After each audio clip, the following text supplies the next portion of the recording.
Mark Hansen was an ordinary man leading an ordinary life. A 42-year-old accountant, he lived in the suburban quietness of Cedar Rapids, Iowa.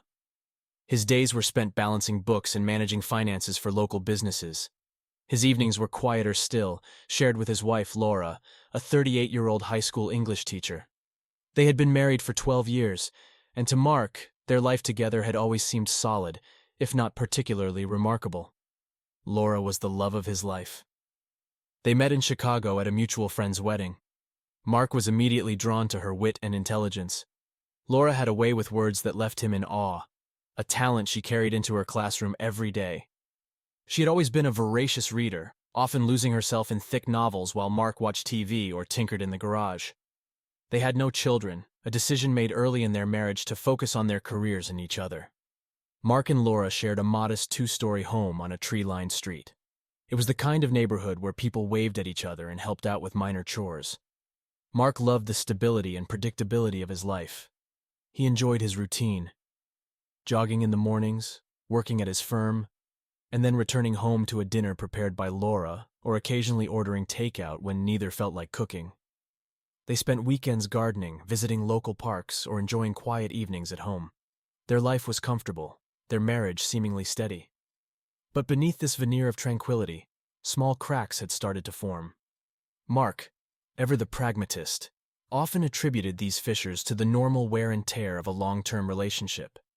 He was content in his bubble, believing that any issues were minor and easily fixable. He never imagined that these cracks could widen into chasms, threatening to swallow the very foundation of his marriage. Their relationship began with an unexpected spark. Mark had just moved to Cedar Rapids for a new job when he met Laura at the wedding. She was living in Chicago at the time, finishing her master's degree in English literature. They bonded over their mutual love for classic novels and spent the entire evening talking. Laura's laughter was infectious, and Mark felt an instant connection. After the wedding, they kept in touch through emails and late-night phone calls. Their relationship blossomed despite the distance, and within a year, Laura moved to Cedar Rapids. They got married in a small ceremony, surrounded by close family and friends. Their early years were filled with adventure, spontaneous road trips, and long discussions about their future. Life felt perfect. Their honeymoon was a whirlwind tour of Europe, filled with museum visits, culinary adventures, and romantic strolls along cobblestone streets. They returned home with a sense of euphoria, ready to start their lives together. Mark admired Laura's passion for teaching and her dedication to her students. Laura, in turn, appreciated Mark's stability and unwavering support.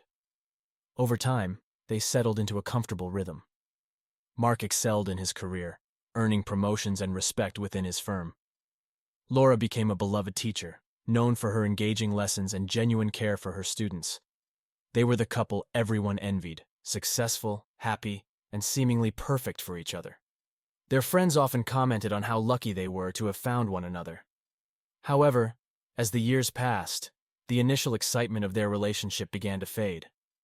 The spontaneous adventures became less frequent, replaced by routines and responsibilities. Mark and Laura still loved each other, but the spark that had once ignited their romance was now a faint glow. Dear viewers, more than 90% watch my content without subscribing.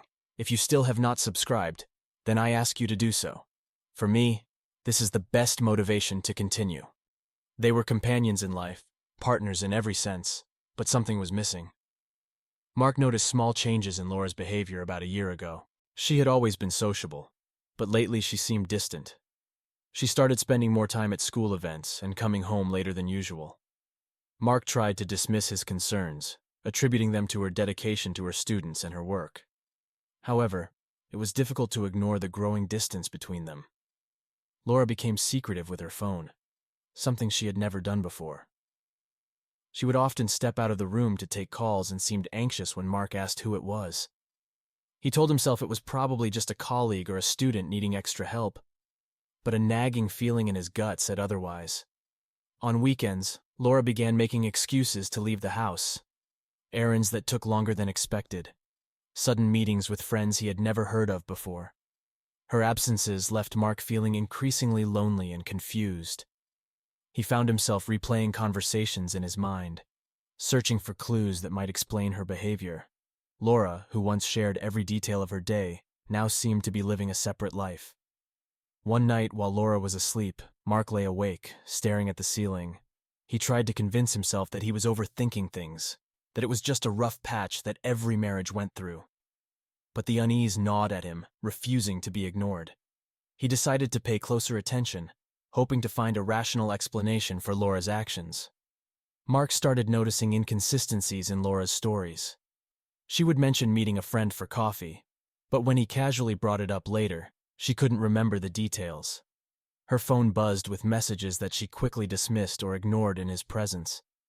Mark's suspicions grew stronger, but he was reluctant to confront her without concrete evidence. He feared what he might find and the potential consequences for their marriage. Mark's suspicions grew stronger over time. He decided to take a closer look at Laura's activities. One evening, while she was in the shower, he glanced at her phone. There were numerous texts from a number he didn't recognize. The messages were vague, filled with inside jokes and casual references to shared moments that Mark was unaware of. He felt a pang of jealousy and fear, but decided not to jump to conclusions. Determined to find out the truth, Mark began paying closer attention to Laura's schedule. He started noting the days she came home late and cross-referenced them with school events. One evening, he followed her after she said she had a parent-teacher meeting. To his surprise, she didn't go to the school but instead drove to a downtown cafe. She met a man there, and they talked animatedly, laughing and leaning in close. Mark felt his heart sink. The man Laura met at the cafe was a mystery to Mark. He decided to dig deeper. He hired a private investigator to follow Laura and gather more information. The investigator confirmed his worst fears. Laura was having an affair. The man, David, was a fellow teacher at her school, someone she had grown close to over the past year. They often met during school hours, and occasionally outside of work, sharing intimate moments and secrets. Mark felt a wave of emotions wash over him, from anger to sadness to betrayal. He confronted Laura one evening, showing her the photos and messages he had collected. She didn't deny it. Instead, she looked at him with tears in her eyes and confessed.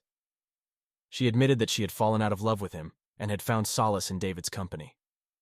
The betrayal cut deep, and Mark felt a part of him break. The reality of Laura's betrayal hit Mark like a freight train. He spent hours staring at the evidence, trying to make sense of it all. The woman he had trusted implicitly, who he had built a life with, had been deceiving him for months. He felt a mix of rage and sorrow, the two emotions intertwining in a painful dance that left him exhausted and numb.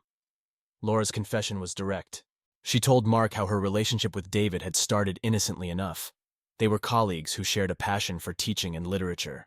Over time, their professional relationship turned into friendship. Dear viewers, I ask you to subscribe to the channel under this video. I will be very grateful to you. And eventually, it crossed the line into something more. Laura admitted that she felt a connection with David that she hadn't felt with Mark in years. It wasn't just about the physical aspect, she insisted. It was the emotional bond they had formed. Mark listened in silence as Laura poured out her heart. He wanted to scream, to demand why she had done this to him, but he couldn't find the words. Instead, he felt a hollow emptiness. He had loved her completely, trusted her, and now he was faced with the reality that their marriage had been a lie for months. The betrayal was complete, and there was no going back. After Laura's confession, Mark found it hard to look at her. He moved into the guest bedroom, unable to sleep beside her anymore. Their home, once a place of comfort and love, now felt like a prison filled with painful memories. Mark avoided Laura as much as possible, burying himself in work and spending long hours at the office. The thought of returning to the house filled him with dread. Laura tried to talk to him several times, seeking forgiveness and understanding. She insisted that her relationship with David was over, that she wanted to rebuild their marriage. But Mark couldn't see a way forward. The trust between them was shattered, and he didn't know if it could ever be repaired. He felt adrift, unsure of what to do next.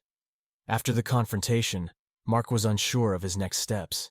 He felt lost and unsure of what to do. He took some time off work to clear his head and think about his future. He consulted a lawyer and explored his options for divorce.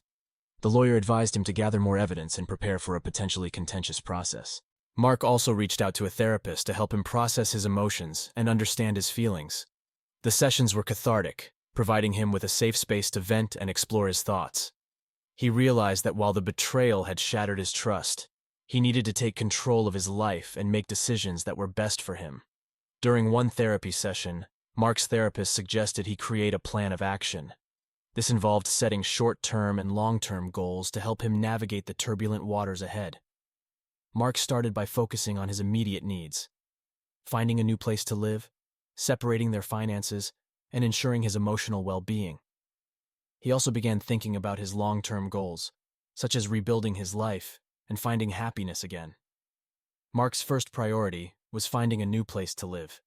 He couldn't bear to stay in the house that had become a constant reminder of Laura's betrayal. He found a small apartment downtown, close to his office. It was a modest space, but it offered him a fresh start. Moving out of their home was both liberating and heartbreaking. He packed his belongings with a heavy heart, knowing that he was leaving behind a significant part of his life. As he settled into his new apartment, Mark focused on creating a new routine. He started jogging again, finding solace in the rhythmic pounding of his feet against the pavement. He also began cooking for himself, experimenting with new recipes and enjoying the process of creating something from scratch. These small acts of self-care helped him regain a sense of control and normalcy. Mark's therapist encouraged him to keep a journal, to write down his thoughts and feelings as a way to process his emotions. Mark found the practice therapeutic, a way to untangle the complicated web of emotions he was experiencing. He wrote about his anger, his sadness, and his hopes for the future. The journal became a companion on his journey towards healing. The divorce process was grueling and emotionally draining. Laura agreed to an amicable separation, and they worked through the details of dividing their assets and settling their debts. The house, which had been their sanctuary, was sold, and they both moved to separate apartments. The divorce was finalized after several months of negotiations and paperwork. Mark felt a sense of relief when it was over, but also a profound sadness. The life he had built with Laura was gone, and he had to start over. He threw himself into his work, finding solace in the routine and structure it provided. He also reconnected with old friends and family, seeking their support and advice during this difficult time. During the divorce proceedings, Mark and Laura maintained a civil relationship. They communicated through their lawyers and occasionally met to discuss the details of their separation. Each meeting was painful, a reminder of what they had lost. Despite the emotional turmoil, Mark remained focused on the end goal: a clean break and a chance to rebuild his life. Mark's lawyer was a seasoned professional, guiding him through the legal complexities of the divorce.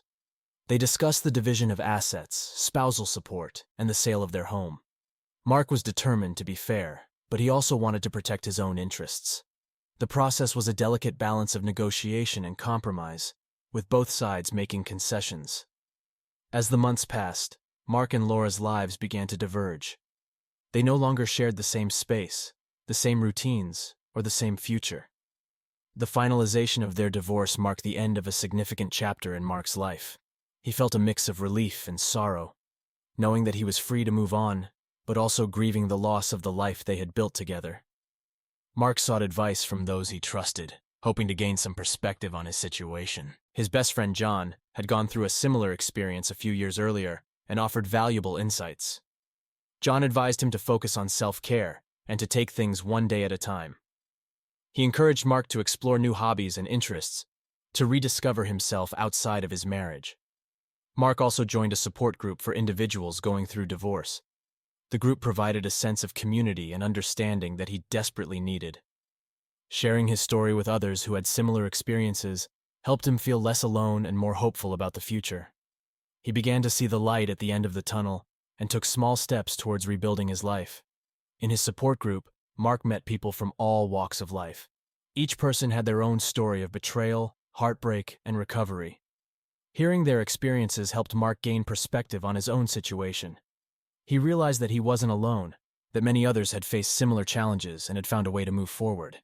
The group meetings became a source of strength and encouragement for him. Mark's family was also a crucial support system. His parents, who lived a few hours away in Des Moines, were a constant source of comfort. They invited him to visit often, providing a safe haven where he could relax and feel cared for. His siblings, both married with children, offered advice and support. sharing their own experiences with the ups and downs of relationships.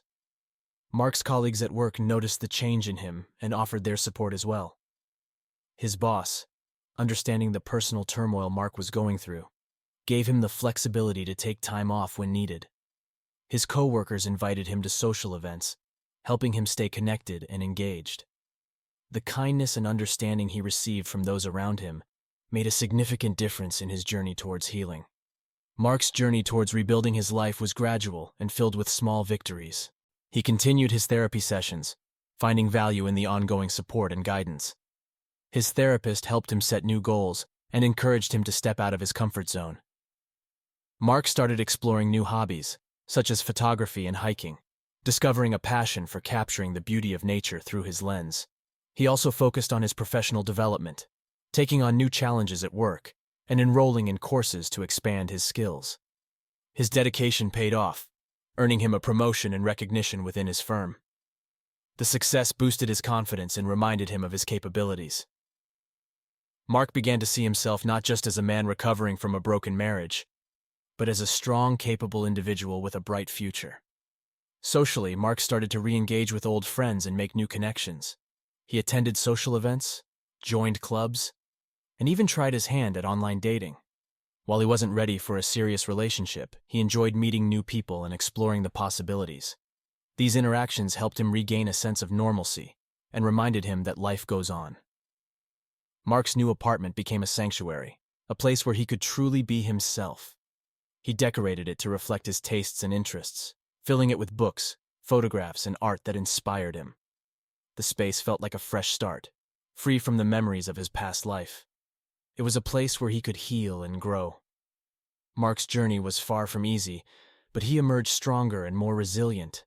He learned to forgive himself for not seeing the signs earlier, and to let go of the anger and resentment he felt towards Laura. The divorce had been a painful chapter in his life, but it also opened the door to new opportunities and personal growth. He continued his therapy sessions and found peace in his new routines. He started volunteering at a local community center, giving back to his community and finding fulfillment in helping others. He also rekindled his love for reading, finding comfort in the stories that once brought him and Laura together. Mark's story is one of betrayal, heartbreak, and ultimately, renewal. He learned that even in the darkest of times, there is always a path forward. His experience taught him the importance of self-care, the value of supportive relationships, and the strength that lies within each of us to overcome adversity.